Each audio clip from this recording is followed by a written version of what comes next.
This is the IBJ Podcast for the week of April 20th, 2020, brought to you by the law firm Krieg DeVault. I'm Mason King. Welcome back to the podcast, everybody. I don't know if you're going to be able to tell, but I am recording today's podcast outside on my front stoop. I'm enjoying the curb appeal of my house. Inside, it is not quite so tidy. And our topic today, it turns out, is the business of buying and selling homes in the middle of a pandemic. And obviously, the residential real estate market has been thrown for a loop in the last month. First off, the very nature of this public health crisis and of social distancing seems designed to dissuade you from making a big move. The message we hear every day is stay at home. And although residential real estate has become very digitally savvy in the last 2 decades, there are still some elements of this process that are all about face-to-face interaction, high-touch experiences, and gut feelings. When I last bought a home, I knew within about 10 seconds of walking through the front door during the showing that this was what I wanted to see and feel every day when I got home. And I had several perfectly qualified real estate agents to choose from. I chose one based on how well we interacted face-to-face when I first had coffee with her. So how is it that people are still buying and selling homes at a pretty good clip in central Indiana when public officials want us to severely limit personal contact and any non-essential travel outside the home? Well, good real estate agents are nothing if not entrepreneurial, and they've created some pretty clever workarounds. Now, there's a second troublesome element to the coronavirus crisis, sort of the left hook that follows the roundhouse right. Most economists think that we're headed into a recession if we're not already in it. And with so many people losing their jobs, or at least intensely worried about losing their jobs, it seems obvious that home sales will take a hit, probably a pretty big hit. And in fact, just last week, the national mortgage finance company, Fannie Mae, released a report predicting that existing home sales in the United States will fall by nearly 15% this year. However, although Indianapolis is more or less in the middle of the country, it is not necessarily representative of the country. So I asked 2 of the most knowledgeable people in central Indiana to talk about the real estate market and what has changed in just the last month to 6 weeks about buying and selling a home. One is the head of MIBOR, which you might know as the Metropolitan Indianapolis Board of Realtors, and the other is the leader of the largest residential real estate agency in the metro area. I'm sure you can guess what it is. Here's our conversation. First, I'd like to introduce Shelley Specchio, who is CEO of Indianapolis-based organization MIBOR, which represents more than 8,000 realtors in central Indiana. Shelley, thanks for joining us. Thank you, Mason. And I'd also like to introduce Jim Litten, who is president of the F.C. Tucker Company, Central Indiana's largest residential real estate agency. It has roughly, Jim, tell me if I'm wrong, 660 licensed agents who participated in more than 11,000 transactions in 2019. That's correct. Many of us have been in the business a long time, and we've had different things that we've faced over the years, whether it was 18% interest rates, 13% unemployment. I heard someone say the other day, some of the things that we've had before were like tornadoes and hurricanes. This is like a blizzard. The snow will melt and we'll get on with it. Now, since I contacted both of you to schedule the interview, Fannie Mae released a report predicting that I think existing home sales in the United States will fall by nearly 15% in 2020. And based on what you know now, does that sound about right for central Indiana? Or is there a reason to believe it could be better or worse? The fourth quarter of last year, of 2019, was the strongest fourth quarter that I can ever remember. The first 2 months of this year, January and February, were outstanding. And our sales as a company were up 26% at the end of February. And then when we got into March, March was very strong the first 15 days, and then it started falling. My prediction would be that there is going to be a setback in the market, and we're certainly seeing it right now. There's a retraction in the number of sales that are going on. But I think when this ends, there's going to be a healing period. And who only knows how long that's going to take. But I think that the fundamentals of the housing market in central Indiana are so strong that once we get back to a new normal, whatever that is and whenever it is, we're going to see the market pick back up. I don't know if it's realistic to think that we will be off 15% at the end of this year. I doubt that we will exceed last year's numbers. I just don't see that happening, because right now we're seeing the numbers drop off pretty severely. How so? How severely? Well, sales have been down 35% in the last 2 weeks. And that's comparison to last year at this time? Compared to last year, the corresponding period last year. Now, again, granted, we came into that period with an excess of sales, but with sales being off 35%, and then Shelley can report on this probably more accurately than I can. One of the things that we've monitored for 20 years is the activity on our listings. In other words, the number of showings that are taking place on our activities. And there's been a direct correlation between the number of showings that are taking place and what the market's going to do 30 or 60 days from now. And right now, our showings in the last couple of weeks have been down over 50%. Now, that number is not real accurate. I mean, because there are an awful lot of virtual showings that are going on right now that we can't track. But even if 10% of the showings are virtual, that would still mean that the number of showings of people going out and looking at property are down 40%. That will be a good barometer for us to look at.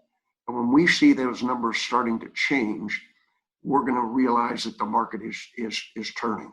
I would just jump in on that, especially for showings. We've done a lot of conversation with the members, of course, about showings. It's a difficult time, and we're really encouraging the virtual showings, but it happens in such a different way. It's just very, very difficult to track, but we're really encouraging it. We're sharing tips for how to accomplish that, and we're allowing the listings. We even created a virtual open house within our technology, so that members can share that the fact that it's going to be an virtual open house at a certain time. Because we really want to honor both the letter and the spirit of the executive order from the governor to really keep this community safe and not spread the virus. Because the sooner we can get back to work, because we've beaten back this virus, the better these numbers work. And I would just agree with everything Jim said about the market numbers. We're tracking them week over week right now, which is not our normal. We did all just release our March numbers. As you know, those were just sent out and published, and they were so strong. And I just think that it's such a strong market coming in from January through February and even the first 2 weeks of March, that the momentum of that really great market has carried us through. So when you look at the market statistics right now for the month of March, you think, wow, you don't see hardly even a blip, because it was so strong leading into the first part of that month. But when you track it week over week over week, you're seeing exactly what Jim said, a drop. And I would say that we'll probably hit 20 to 25% below sales in April. So April's going to be really bad. We're going to see this is part of that deep V that they're talking about in the economy overall. But I totally agree with what Jim said, that I think there's going to be a exuberance on the other end of this. So I think probably nationally, Fannie Mae, I mean, they know their business. If they're saying a 15% dip, that's probably right for the nation. But I don't think it will be perhaps that bad for central Indiana, so long as we all stay home until we can get through the coronavirus so that we can get back to work. I've been thinking about this in terms of being two different problems. I mean, one is the public health problem, which keeps people from going to showings the way they're used to, that keeps people at home, that makes them think, I don't need to worry about buying a house right now. I don't need to worry about selling my house right now. But then there is the recession that, depending on who you talk to, is either going to be nearly as bad as the Depression or maybe a little bit less bad than the last recession. Shouldn't we be concerned that this new recession that allegedly is coming up is really going to curtail home sales? If people just don't have the kind of assets that they had before, they have the same kind of savings or investments. I was just watching some of the national news earlier today, and there are states right now that are really rattling the sabers about opening back up. The sooner everybody opens up, the sooner we're going to mitigate the effects of the recession. With that said, though, if we open up too soon, are we going to get a double dip?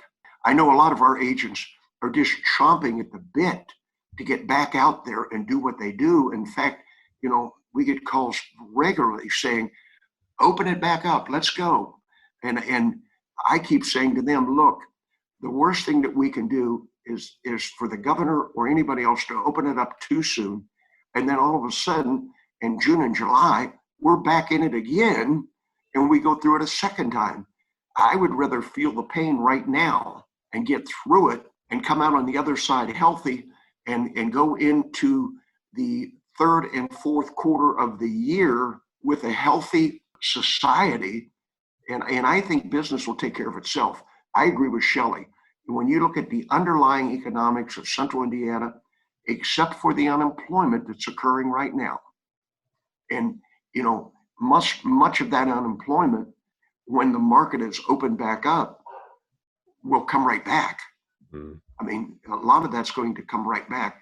When you look at the recession of 08 through 13, a lot of that unemployment did not come back. Are we seeing a decrease in the number of listings, people who would be otherwise be interested in selling their homes? We are seeing a decrease in the number of listings since we're tracking it, as I said, week over week. And if we go back through these last few weeks, it has dropped quite a bit. But what's interesting is this last week, it rebounded a little bit. So our average number of new listings is right in the around 900 or so per week. And so this week we had 643 new listings. So when you use like a real number like that, I think it's compelling. 643 people put their listing, they trusted their agent and they put their listing into this marketplace right now for whatever reason. And that's up from last week. So I don't know. I was giving a speech earlier today and I said, I know I'm kind of prone to be the silver lining girl, so I don't want to be overly silver lining, but just seeing these little ticks, we have a little tick up in new listings and we have a flattening of contracts falling out and we have more closings than last week. So all of these little ticks indicate to me that there's still confidence in the marketplace by the consumer, by the buyer and seller, and that our members are starting to figure out how to transact these deals in this new era. So, the governor put a fast track on making effective the remote online notary. So that's helping make sure closings are happening. The county recorders had to figure out how to work from home and still record deeds. That's happening. Our members are showing houses virtually and dealing with all the writing of offers, et cetera. All the inspections are happening with care for making sure the safety of everyone involved. So it's taken a couple of weeks to get here, but we're seeing these little ticks up, which, we'll talk again next week maybe and see if they hold. But they might be the showing of a little bit of a silver lining. Mason, before the market started slowing down in the middle of the month, it wasn't uncommon that if someone would put their home on the market, they would get multiple offers in a day, mm-hmm. and the house would be a bidding war. We are still seeing homes going on the market and selling in a day or two. We're seeing that happen multiple times a day in many of our offices. And that just shows me that there's an awful lot of folks out there that have a real estate need and they're going through with their plans. Is that a function of there being so little product on the market, though? I definitely think it is. I definitely think that, what we've experienced here in Central Indiana, and Shelley can weigh in on this because she's been on the national scene. Years ago, we would hear about different markets in California and the East Coast where people would get 10 or 12 offers on their home. and they'd have to write love letters to the seller as to why they should sell their home to this person. And I kept thinking, we've never seen anything like that in Indiana. Well, the last year or so, that's been, unfortunately, the norm. And I can't tell you how many people that have written offers on properties, multiple offers on multiple homes, and get beat out on them every time. So the frustration level because of this lack of inventory has been very, very stressful on the consumer and certainly on the agents.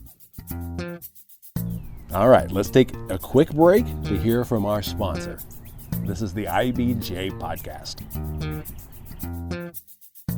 The IBJ Podcast is brought to you by Krieg DeVault, a trusted and dynamic law firm representing a wide variety of local, regional, and national clients. Committed to each other and to every client, Krieg DeVault prides itself on integrity, professionalism, respect, and excellence. Financial institutions, global manufacturers, national healthcare providers, and successful organizations of all sizes and market focus rely on Krieg DeVault to create innovative and successful business solutions. Connect today at www.kriegdevault.com. All right, we're back with the IBJ Podcast. And this week, we're talking with Shelley Specchio of MIBOR and Jim Litten of FC Tucker Company about how buying and selling homes has abruptly changed under social distancing guidelines. How many homes are on the market right now in Central Indiana compared to maybe the same time last year? I've got, in March, when we released our March data, we had 4,032 active listings. That was up 3.2% over last month and down 12.8% over last year. Since October, about the middle of October 2019, there has been a steady decline of active inventory. In this last month, more inventory sold than was active on the market in that time. It's really tight, less than 2 months of inventory as far as absorption rate. So it's been really tight for a long time. How's my experience as a seller different right now than it would have been a year ago? I mean, what has changed? For example, you mentioned the virtual showings. I'm not exactly sure what that is. Sure. I'll give you the macro and I'll let Jim do the micro because I'm sure he's coaching his agents right now on this. I would say that because we're so encouraging people to do as much as remote as you can. The executive order was very clear. It says no face-to-face. If you have to do it face-to-face, it should be postponed unless it's absolutely necessary for the financial or legal health of the consumer. So everything as much done virtually as possible. So we're encouraging, we're saying, you know, you can have a Zoom call like this for the listing contract discussion and negotiation and explaining the documents. We're saying, you know, your seller could probably take the pictures of the house. They're not going to be as good as the professional photography that the agent would have provided, but at least that'd be. And so in our broker listing cooperative, we have increased the number of photos to 60 so that the buying consumer can look past the poorly taken photos, perhaps if they're not professional, and see more of them and really get a feel for that property. So the agent can upload those. And then again, virtual showings and virtual open houses is just different, but it's not necessarily a bad thing. But you know, it's one of the frictions that happen as a seller anyway. It's one of the uncomfortable pieces of selling your house, of having to pack up the family and go out to breakfast so that people could show your house. Some of these new innovations and the ingenuity of our members, some of it's going to stick and some of it's going to carry over even when we're not in this situation. You know, the other thing that we have been coaching our sellers on, Mason, is that if it's imperative because of excessive financial problems that their home needs to be physically shown, to go through their home before the showing and open all the doors, wipe everything down, turn on all the lights so people, when they come through, they're not touching anything. We've encouraged our agents to wear, obviously, masks and to wear gloves and to meet their clients at the home. And if the client doesn't have a mask or gloves, give them to them. I would suspect that a lot of sellers right now are very gun shy about allowing anybody into their home. And I certainly understand that. But then there are others that are, in a financial situation that dictates that they've got to get their home sold. Mm. So they're willing to just to do about anything to get it sold. So, the message that we've been giving our sales associates is that caution.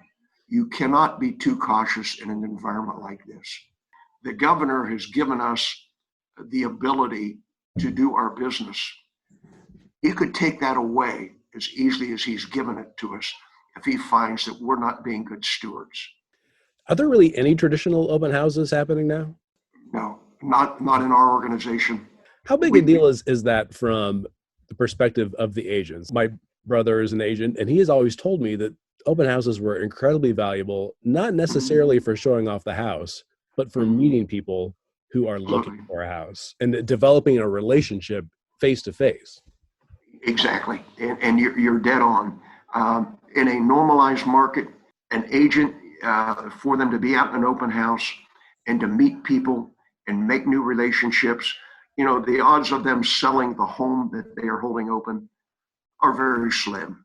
But the fact of the matter is, if the agent is impressive to the consumer coming in and the consumer does not have an agent, there's a good chance that that agent may pick up another client. And we find that on a normal weekend in a normal market, we have hundreds of open houses a week, and our agents continue to do them. How do you make that work virtually by having a virtual open house? How does that whole thing happen? Well, the way it's done right now is that either the agents are hiring someone to go in and video the home, or the agents themselves are videoing the home. Then they're putting it online for the consumer to look at. I still think the consumer wants to get in and see the home. Although we have had cases that they've bought them based upon seeing a virtual tour. No kidding. And they usually will buy it with some kind of a contingency that gives them a week or two to go in and really have a look-see. The way I imagined the virtual open house was that it actually would take place in real time, between noon and 3 on a Sunday. The realtor would be available to answer questions. Is that right? What? We're seeing a lot of FaceTime Live or Facebook Live or Google Meetup or, using that kind of technology that's live in that moment, but it becomes a recording. And so long as the agent, the buyer's agent for the buyer and the listing agent for the listing are available to answer all the questions, then it's a legitimate experience, right? So they're available and they're online for that time frame. So sometimes even, Jim, have you seen this, that the seller is the one walking around with the Facebook, their home, and they have Facebook open and it's Facebook Live, and then the agent's dialed in, and so it's their voice and they're talking through all this. So how's the saying go? It's necessity is the mother of invention. Now, how has the process of closing changed? Because my recollection of my closing was that there were 5 people together in a room for about an hour changing pens, which I guess you can't really do anymore. One of the big thing, and we have our own title company that does closings, and it's called Title Services. And the thing that we have done is we have encouraged the agents not to come to the closing or unless they absolutely need to be there. And then we have separated the buyers and sellers into different rooms. After every closing, the room is sanitized. The people are given gloves when they come in.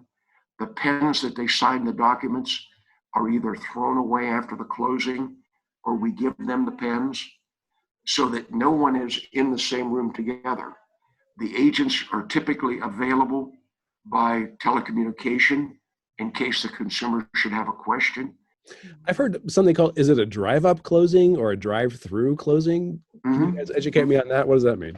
We've had companies in the city where the people come in their cars and they sit in their cars and the closing representative takes the documents to one car and hands those to them and explains it to them, and they sign it, they get them back, and they go back to the next car and do it. Shelley, you mentioned when we were corresponding that you had a lot of Zoom meetings recently.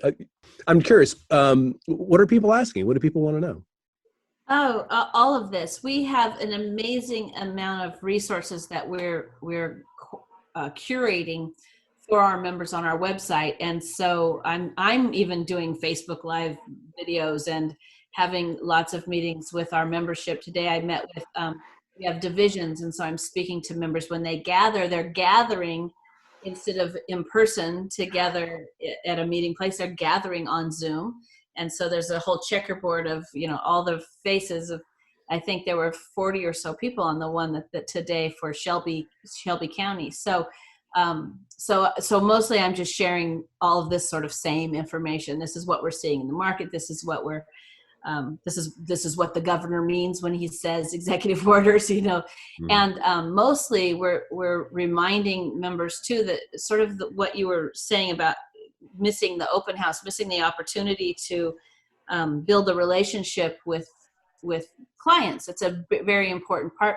There's never been a more important time for our members to be reaching out to all their past and everyone, because many people will be unemployed, as you know, right now, and they're watching the news and they're learning words that they've never heard before, like there's mortgage forbearance. What's that mean? Oh, I think that means I don't have to pay my mortgage. Okay, I'll stop paying my mortgage. No, more than anything, it's important for our members to be reaching out to everyone they know and making sure that they understand all of the really integral parts of what the stimulus package, because one of the differences between 2008 and this situation is that the government really has acted quickly and has given a really good economic stimulus to keep us from going into a true financial meltdown, right? So, but that doesn't mean that it's all very well explained. And one of a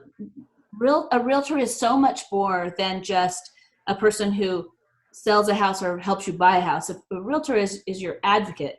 And so, and they're your advisor, and they have all this information. So we're encouraging them to make sure they are all well rehearsed and they really understand some of these stimulus packages. If they have a client who owns a small business, call them up, make sure they're comfortable with the SBA 7A loan applications or the payment protection. Or if they have lost their job and they're in a situation where they might be thinking they will skip a mortgage payment, to make sure they've contacted their servicer in advance and they have all that information. If I'm considering selling my house, give me the best argument for letting all my anxiety go and doing it. I would say to you, based upon the inventory that's out there and the absorption of properties that has been so robust, that there's no better time to put your house on the market, as long as you can deal with the showing of it. Just because with this inventory in our market, I mean, right now we have about a 2-month supply of homes based upon current absorption. When this thing does break loose, it's probably going to take 30 or 45 days, maybe 60 days. But I think, our projections is that it's going to go back to where it was in January and February. And if I'm interested in buying a house, give me an argument for trying to get out there and do something. If you're a buyer right now, with the number of buyers being down in the market, you have a better chance of buying a property than you would in a market that was overheated like we had the first 75 days of the year. So, it's just like I mentioned earlier, I gave you an example of someone putting a house on the market and selling in 2 days, but they didn't have multiple offers. If that would have occurred 30 days ago, there could have been 5 to 10 offers on that property, and it could have become a bidding war. So I would say to consumers, there's no time better than the present. Interest rates right now today were 3.3%. Those rates are still good. And, who knows when this thing ends and the federal government has got to deal with all this money that they've given away. What's going to happen to the interest rates? What's going to happen to inflation? What's going to happen to taxation? Who knows? I'm not, that's above my pay grade to figure that out. But the fact of the matter is, it's probably not going to stay the same way it is. My thanks again to Shelley Specchio and Jim Litten. If you'd like to learn more about today's topic, IBJ's Mickey Shuey has a story in the latest print edition of IBJ with more perspective from realtors as they try to navigate these changes. Also in this week's issue, you should check out John Russell's story about Indiana's readiness for a public health crisis. A national report issued in February ranked Indiana near the bottom of states in terms of emergency preparedness. And today, it's trying to make do with public health funding that ranks among the lowest in the nation. And Sam Quinn explains how Indiana colleges and universities are trying to get a handle on how the coronavirus crisis will impact its next class of freshmen. The brewing recession could have far-reaching consequences on enrollment. What's We're up? almost ready to eat. Okay, I'll be there in a second, okay? Okay? All right. Sorry about that. Again, you can read these stories in the latest print edition of IBJ or online at IBJ.com. Most of our coverage of the coronavirus crisis can be accessed for free on the website for all readers, and that includes our continuously updated digest of the latest news. It's called The Latest, and you'll see it on the IBJ homepage. And remember, for unfettered access to all of IBJ's award-winning business content from today, yesterday, Daddy, yeah, what's up? We have also got some salad. Oh, salad, that's awesome. Great. We've got some peppers and some apple in the salad. That's my favorite. Oh my God, thank you. Hit the subscribe button. Thanks again for making time this week for the IBJ podcast. I'm Mason King. That was my son. Hang in there. We'll be back again next week.